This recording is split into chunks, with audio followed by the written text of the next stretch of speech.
He's back. He's back! Make sure y'all stay on point with the puncher's point.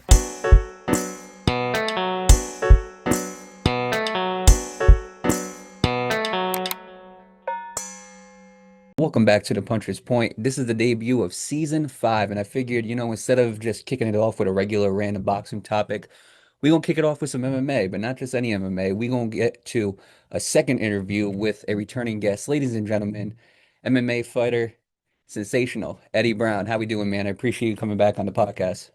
Doing good. Thanks for having me. So overall, as your fight approaches, it's on June 14th against Nathan Brown. I'm going to ask you the same first question I did last time. How we feeling physically, emotionally, spiritually, all those types of things? How we feeling as the fight approaches there? I mean, I'm feeling really strong, like just physically. I've done a lot of lifting and just a lot of, work on that aspect. So, yeah, I feel good. Sharp as ever. I did not train for like 2 weeks after I got injured last time before I even like went hit pads or anything. And honestly, I think that might have been good for my body and, my brain not taking all those, hits and whatever in training for a little bit of time there. So I feel fresh and just, accurate. Absolutely. I'd be blind to not mention what happened last fight. So last fight, obviously, it wasn't the outcome that you wanted. Fourth round, they obviously stopped the fight due to injury. But I feel like it's a good way to kind of get into the moment a little bit. So you're in this fight. Obviously, you suffer a foot injury. And I'm not sure exactly what round you suffered that foot injury in, but overall, if you can, kind of take us through the moment where you got hurt, and then overall, after you got hurt, when you had to realize, okay, I'm injured, I have to continue with this fight. Overall, just take us through the moment. What were you feeling? What'd you see overall in general? What was going through your mind when you got hurt, and what was going through your mind after you got hurt during that fight? Sometime in the first round, I don't know what did it, but it was when the bell rang and I went back to my corner, like just walking back, like the adrenaline dump, I think was like wearing off. I'm like, oh my, like I'm screwed. Like this hurts so bad. And I told my coach, and I think he said like, just relax or something like that. Cause I told him, I was like, I broke my foot. And then like every round, I'd kind of just get over it once the fight would start. Like I would walk back to the corner, it'd hurt more. But like while I'm in there fighting, I didn't really think too much about it. And in the fourth, when I threw that kick, I hit him like right below the knee, like on the shin. And like it didn't hit instantaneously, but like when I stepped back, my foot just like I didn't want to put any weight on it. Ended up falling on my ass. But yeah, I knew I was done, so I'm not mad if they stopped it or anything. I couldn't fight. When you showed me the photo after, I was like, oh my God, he really fought on this because it didn't look pretty at all. And overall, in MMA, I feel like injuries, especially to the foot, happens a lot more often. Obviously, you're barefoot, everything within MMA. You think about Connor, you think about Tom Aspinall a long time back. And I mean, there's so many others. I think Chris Weidman had a very scary foot injury as well. I mean, I don't want to say it's common, but out of all the injuries that you could suffer in MMA, I feel like that's the one where when we look at it, especially in real time, we're like, oh, like this is no joke because we can see it in real time. It's not like something like an arm. An arm is a little bit different, but when you see it with a foot, it's a lot worse. Anywhere within that lower body, it just feels like the injury is a lot worse. And like you mentioned, adrenaline wise, a lot of fighters are not going to quit. They're not going to sit down in their stool. They're going to want to keep continuing.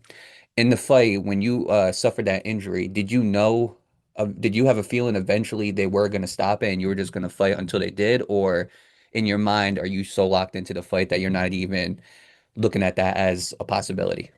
I didn't really think too much about it one way or the other. I was kind of just focused on doing what I could in there. You see, like a lot of the times I went to my back or was trying to grapple, but that's not really my game. So I was just trying to do the best that they could. I didn't think they were going to stop it like throughout the rounds just because, I mean, unless you heard me say it, you probably couldn't tell because I was still fighting like pretty normal, I guess. But obviously, like when I went down in the fourth, it was obvious that they're gonna stop it. After the fight's all over, obviously you know there's something wrong with your foot. I assume you obviously went to a hospital for something that crazy. So what was the diagnosis? And then on top of that, just overall the road to recovery, what was you when you started going through that recovery, what did that consist of, I should say? I actually didn't go to the hospital. I just wrapped it up like as tight as I could and stayed off of it for like 2 weeks. I'd only take my wraps off to like do a foot soak. Like I have like a foot soaker, just put hot water in it. And honestly, like it sucked really bad. It definitely would have been better if I went to the hospital, but I'm just not a fan of going to the hospital, man. So I was trying to do anything I could to not do that. Probably made it take a little bit longer, but after like 3, 4 weeks, I started walking relatively normal. I didn't kick. I just started boxing when I came back. And then now I can't tell there's ever was anything wrong with it. And look, it sounds crazy, but look, I'd love to sit here and be like an advocate for all if you get hurt, go to the hospital and everything, but these medical bills, dude, they ain't cheap. You know what I'm saying? I mean, you just be pushing us further and further back and all that type of stuff. So I understand when you said you try to avoid it as much as possible for that one reason alone, let alone other reasons. That's how I try to avoid it. But when you're going through that type of recovery, what's going on through your mind? Is it a time for you to kind of just sit back, relax, kind of slow down with things? Or in your mind, are you still trying to like mentally prepare for something? Are you going back watching fights, trying to understand in certain fights in the past where you're trying to critique? Is it something like you're trying to take mental notes? Just overall, when you're going through an injury, what is that recovery process like mentally?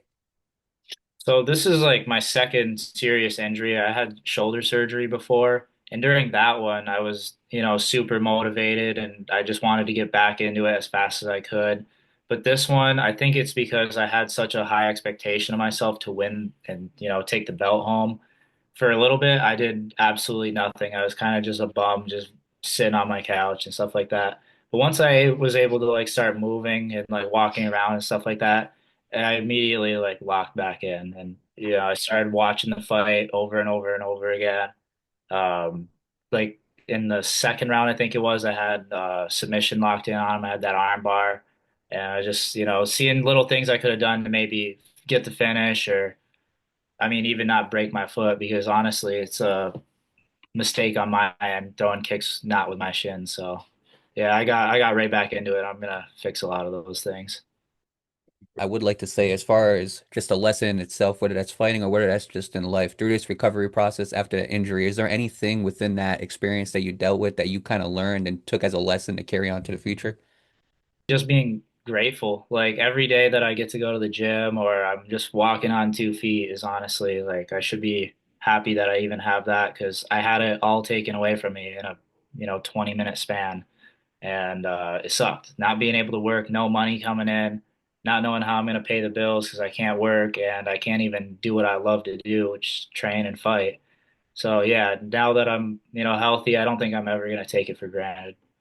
Especially in a sport like this where there's such a high risk. I mean, overall, I mean, you really got to like count those blessings because anything could happen in this sport. It's not like any other sports where, you play, you suffer an injury or whatever the case might be. Like, nah, fighting's like, it's a serious thing. You go into war. It's kind of like the human warfare in us. So, obviously, I mentioned before, June 14th, you got that fight against Nathan Brown up in Charlotte. Ultimate Battlegrounds, you're going to be fighting under their card again. This isn't obviously the first time that you fought under their card. Overall, talk about the whole negotiations. Talk about how this fight was made. Was it made when you were still injured and you just wanted to get a fight, try to get in as quick as possible? Did you make sure that you were fully healthy first before accepting this fight? Just overall, how was this fight made and kind of just the negotiation process along with that? They're pretty good about just matching people up. They just take in all the fighters, that want to sign up for it and kind of do what makes sense. But usually I like to fight at 125, but in North Carolina, the commission has you weigh in on the same day as the fight. So I'm not making 125 3 hours before I fight. Like I'll make it, but I'll perform horrible because I can't put the water back in me, like at a safe rate. And so I was like, well, I'm open to something 135 because originally it was going to be a 125 title shot. But I said I'd wait for next card in South Carolina or just any other state really. And this is the matchup we ended up getting. I don't really know too much about him. I saw some pictures of him in a boxing gym. I know he's 1-1. Um, I saw that he's 5'5", so I'm probably gonna have the reach edge on him. But I just said yes immediately, and yeah, I just started getting to work. Walk into a fight like this where it's kind of blind, where like you don't really know too much about the guy. Is there like a certain I don't want to use the word preparation, but is there a certain way that you would prepare for a fight like this when you don't know the guy, opposed to maybe getting something like film on another guy? I feel like Cody Noel, he was a kind of a guy that you could get a little bit more off of, opposed to this guy. Is there a different way to prepare for this type of fight, knowing that you're kind of walking in there blindly, or is it just the same preparation regardless of who you're fighting? Honestly, almost all fights, I just take the same route of trying to be well-rounded and everything. But the fact that I have no film to go off of makes me just emphasize that more. Like, I'm not going to be like drilling one thing, worried about a hole in my game that he might expose. I'm just trying to make sure everything's good. And then also doing a lot of things to just play into my strength. Like I said, the reach edge should be there. So working a lot of, angles and sharp striking, stuff like that. And I assume guys like that, they really don't have like there's really nothing where like you can see a description on them as far as like what type of fight style or what type of martial art they are. I assume there's nothing really like that where it's just basically you go in there and you find out. Kind of like street beefs a little bit. You just don't know what you're running into. Yeah, exactly. I did find one of his fights. He hasn't fought since 2016, which is also something that's a little bit worrying. That's 9 years for him to get a lot better. So honestly, the fight that I did see might not mean anything. He should be a completely different fighter by now. But he ended up winning that one like 30 seconds in with a ground and pound TKO. So yeah, I'm just prepared for the best fighter he could be and really anything. 1000%. Now, since we talked about the whole fight, June 14th, Nathan Brown, Charlotte, North Carolina. If y'all are in that area, make sure y'all go check them out. Before I pass it on to the next topic that we're going to get into, where would that fight be specifically in Charlotte, North Carolina? Just list down the details below. I'd have to check. I'm not gonna lie. I forget the name of the venue, but I think it's some fitness center. I think it Uh, said something like Mountain Valley Fitness Center. yeah, I was gonna figure it out the day of. Yeah, Mountain Island Fitness. Okay, if anybody want to go check that out, big MMA fans, feel free. Now, we're going to shift it right over. We talked about the whole fight. We're going to shift it right over to the UFC. I know you're a big MMA fan. So as of right now, the UFC is kind of changing. It seems like it's kind of going into that new era. We're getting a lot of new champions. So I wanted to ask you, last time we talked in the podcast, I asked you like guys that you felt like you fought after or guys you kind of resemble, guys you try to model your game after. But now since we're kind of entering that new era, there's a lot of current champions that are now falling. There's some new guys in there. Are there any new champions or new faces that are coming in that you got your eye on, or are guys that you're a big fan of the way they fight, or just overall, just any fighters as of right now who may have not been in that top spot from when the last time we talked, you're a big fan of now, considering they're in the limelight more? Not too many. The only one that I have like a newfound respect for, I'd say, was Marab, because obviously I knew he had the insane wrestling and cardio, but just the level at which he's been able to weaponize that pace, I really just can't believe it. It's incredible. So I have a lot of respect for him, but my guy is still Charles Oliveira. I'm hoping he gets that belt back. Yeah, this is my favorite guy to watch and imitate. Charles is a hard guy to hate. And then you mentioned Merab. The thing about Merab, I mean, that guy is so conditionally fantastic. And the Nurmagomedov fight, I mean, I think that proved. I think that low-key solidified it because the Nurmagomedovs, I mean, the history is right there. I mean, just in the last name alone, you would know what you're expecting. But Merab, when you got a guy that's coming at you at that pace and he's constantly just trying to take you down, it's a hard fight to prepare for. I mean, you got to truly be 100% on game. You got to be conditioned. I honestly think he's one of the hardest champions right now to beat. I really do. But overall, while we're sticking on that like UFC topic, so last time we did the interview, we did the rapid fire questions. I'm not gonna do that with you again because we already know the answers. What I wanted to ask you is the one question I didn't get to ask you. I feel like it's a question where no matter what sport somebody's in, I feel like you always have to ask this question. I feel like whoever the athlete is, they got to be prepared to answer it. So the question I have for you is if you had to pick a Mount Rushmore of MMA fighters or UFC fighters, four guys, who would be on your Mount Rushmore and why? But John Jones, even though I can't stand him right now, his legacy is undeniable. And honestly, just the title run and how long he's been unbeaten, he'd have to be one. Demetrius Johnson, I think he's one of the most not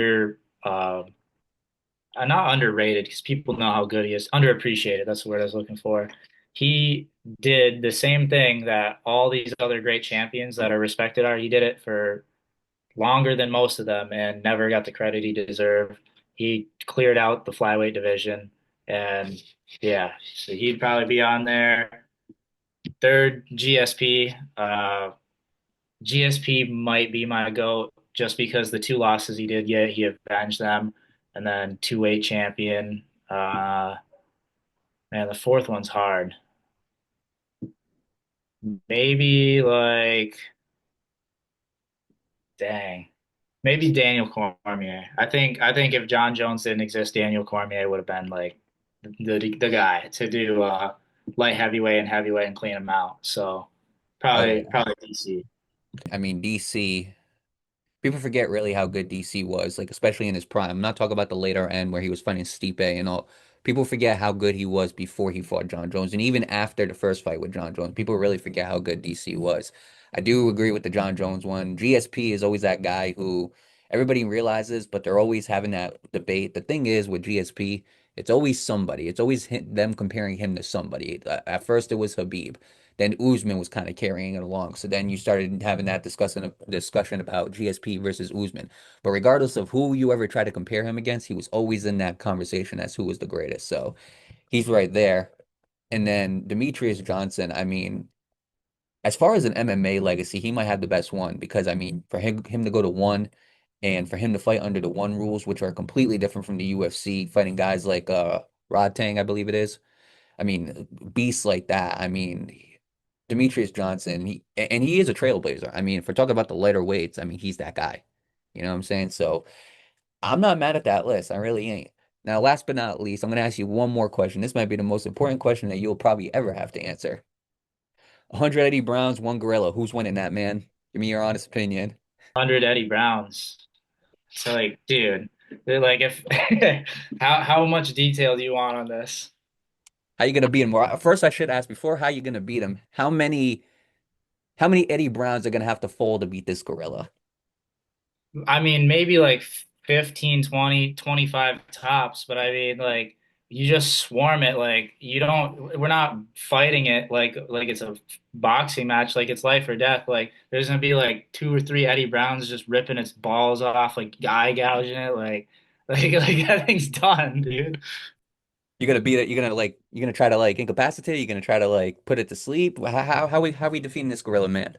Oh, dude, it's getting punched from all directions, and then any like soft spots just getting gouged or ripped out. Like it's probably gonna bleed out. Like realistically, like gouge the eyes, like rip the nuts off, like it's bleeding out. Rest in peace to that gorilla man. You know what I'm saying? I mean, 25. All right. Bet. Um, yeah, no, I got no words for that, man. 20. I think you summed it up perfectly.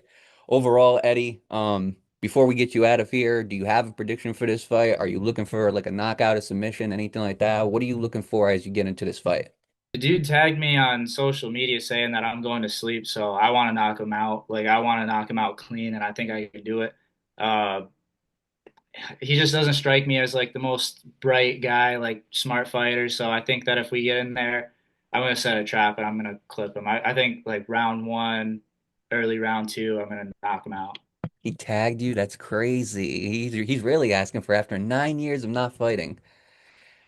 Do better be prepared. You better have upgrade that game if he's tagging you like this. So overall, we're gonna have to see. But I appreciate you coming onto the podcast, Eddie. Again, always a great guest. I would next time I get to an MMA fight, I'd love to have you on, get your thoughts on that overall, kind of get people aware of the knowledge of Eddie Brown opposed to the fighter. I think the first two interviews you've done have been incredible. Can't wait to get you back on here, man. I appreciate you coming on here. And last but not least, before you leave, if there's any social medias or any shout outs that you want to give, feel free to give them now.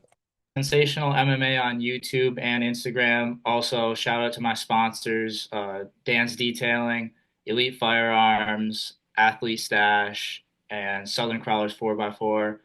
Always shout out to Street Beefs too. They also sponsor this fight. Um, Fight couldn't happen without sponsors, to be honest. So appreciate those guys. Uh, Dad, if you're watching, love you. I'm gonna knock him out for Father's Day. That's all I got.